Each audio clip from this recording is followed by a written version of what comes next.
अस्सलाम वालेकुम dear students, grade 5 mathematics के साथ मैं हूं आपका इंस्ट्रक्टर अब्दुल मन्नान। आज चैप्टर नंबर 4 हमने स्टार्ट करना है, जिसमें बी लिफ्ट 10 ए की ब्रिजिंग आपने देखी। इस सिंपल ब्रिजिंग में आपने इक्विवेलेंट फ्रैक्शंस लिखनी थी, यानी कि ऐसी फ्रैक्शंस जो इन्हीं तरह की हो डिवाइड करके। जी हाँ, ये कंसेप्ट हम लोअर ग्रेड्स में सीख चुके हैं। आज हमने क्या करना है, फ्रैक्शंस पे बात करनी है। ये बी लिफ्ट तो बहुत बड़ा है, लेकिन आज हम इसमें एक हिस्सा कवर करेंगे जिसमें सिर्फ फ्रैक्शंस पे बात करेंगे।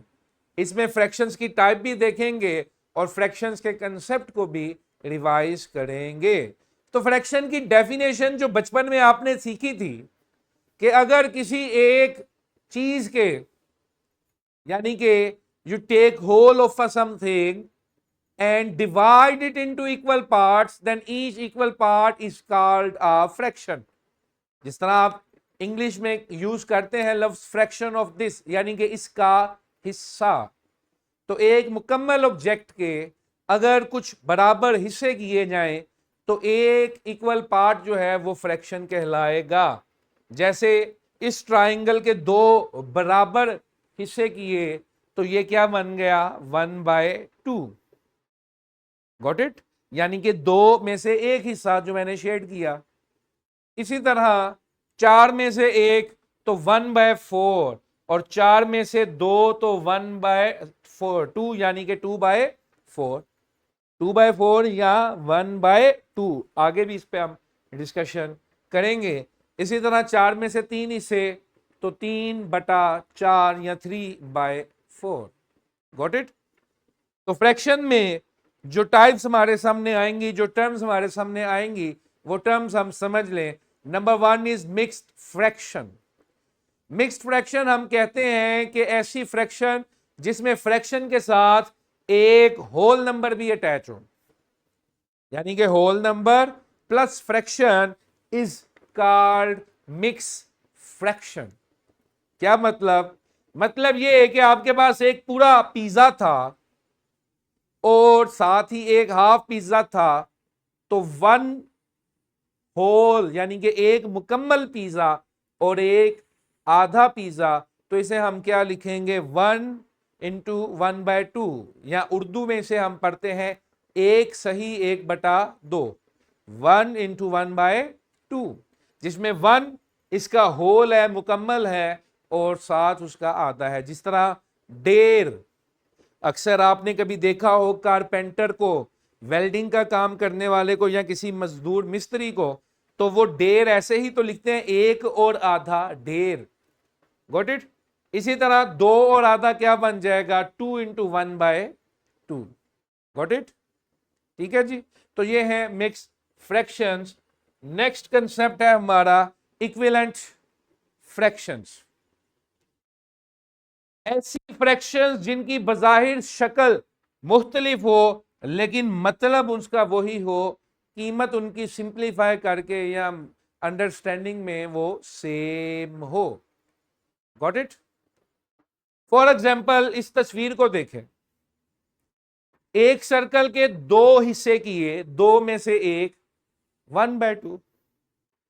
एक सर्कल के 4 हिस्से किए और दो हिस्से ले लिए, यानी कि 2/4। एक सर्कल के 6 हिस्से किए और 3 हिस्से यूज कर लिए, यानी कि 3/6। इसी तरह एक सर्कल के 8 हिस्से किए और 4 हिस्से मैंने शेड कर दी। एक सर्कल के 8 हिस्से किए और 4 हिस्से मैंने शेड कर दिए। अभी नंबर्स पे ना फोकस करें। अभी आप देखें कि मैं पार्ट्स जितने मर्जी कर लूं, लेकिन जो शेडिड रीजन है क्या वो एक जैसा नहीं है? इधर जितना शेड है उधर भी उतना शेड है, उधर भी उतना शेड है, उधर भी उतना शेड है। तो ये सारी फ्रैक्शंस बजाहिर देखने में डिफरेंट लग रही हैं, लेकिन इनका शेडिड रीजन एक जैसा है या नहीं? Got it? तो जब इन्हें हम फर्दर सिंप्लीफाई करेंगे तो हम सब देखेंगे कि ये तीनों फ्रैक्शंस इवेंचुअली 1/2 ही बनती है, इक्विवेलेंट टू 1/2 है। अब अगला सवाल ये है, सोचने की बात है, क्योंकि ये तरीकेकार हमें बड़ा फायदा देगा, इसे गौर से समझना है। इक्विवेलेंट फ्रैक्शन बनती कैसे है?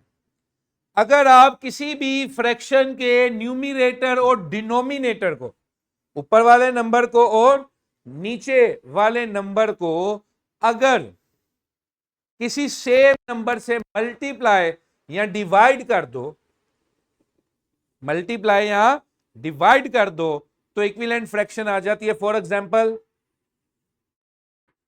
ऊपर भी 4 से मल्टीप्लाई किया, नीचे भी 4 से मल्टीप्लाई किया, 1 इंटू 4 4, 2 इंटू 4 8। Got it? इसी तरह ये भी एक एग्जांपल है, 3/5 था, 2 से मल्टीप्लाई किया, 6 5 को किया तो 10। Got it? ये फर्दर एग्जांपल्स हैं, और आप इनमें नीचे रीजन्स को भी देखते जा रहे हैं कि हर दफा शेडिड रीजन एक जैसा है, डिवीजन ज्यादा है लेकिन शेडिड रीजन एक जैसा है। अब अगर डिवाइड करना पड़े तो देखिए, 8 को 2 पे डिवाइड किया 4, 12 को 2 पे डिवाइड किया 6, 4 को 2 पे डिवाइड किया 2, 6 को 2 पे डिवाइड किया 3। तो ये भी सब की सब इक्विवेलेंट फ्रैक्शंस है। Got it?